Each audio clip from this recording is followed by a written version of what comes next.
When I think of like just the kind of the producerial skill set that you have to have, it is about relationships. Yes. It's about being able to sell your project. I'm still pitching my projects when I go to Hollywood. I'm pitching them to audiences when I'm marketing them.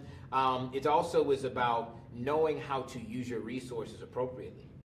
It's like a project manager, and I have to make sure, like, am I hiring the right actor? Is this actor going to, work within the narrative scope of the film, especially when it's an ensemble? You don't want, five actors that do the same thing. You want actors that bring something different to a project. You want to allocate your resources accordingly.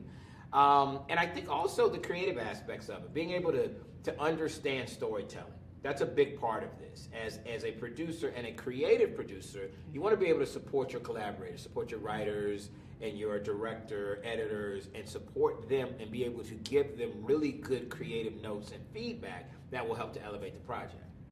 When you're making films and telling stories through film, you have their attention for oftentimes hour and a half, 2 hours, maybe even more, and you're feeding them information and images and themes, and you got to be responsible with those. And I'm somebody that likes to show people in a different light, show cultures and communities in a different light. I certainly love to tell things that are universal stories, but tell them from an African American perspective, not just for African American audiences, for a wide variety of audiences. But I like to do that in a way that the project can be received and feel inclusive and not exclusive.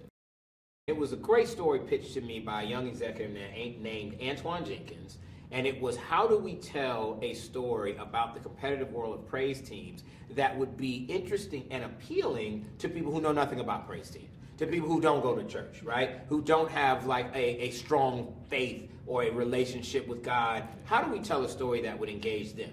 Music is the entry point. Music is the way, that's what draws you in. The music in this movie is great, it's enthralling, it's energetic, it's fun. Then, once we get you in through the music, we bring you in through a Cardi B and Meg Thee Stallion mashup. Once we got you in there, it's a story about a young woman trying to find her voice, trying to find her faith, and get in touch with her spirituality, which she feels like she's lost. And that, to me, is the real power of filmmaking.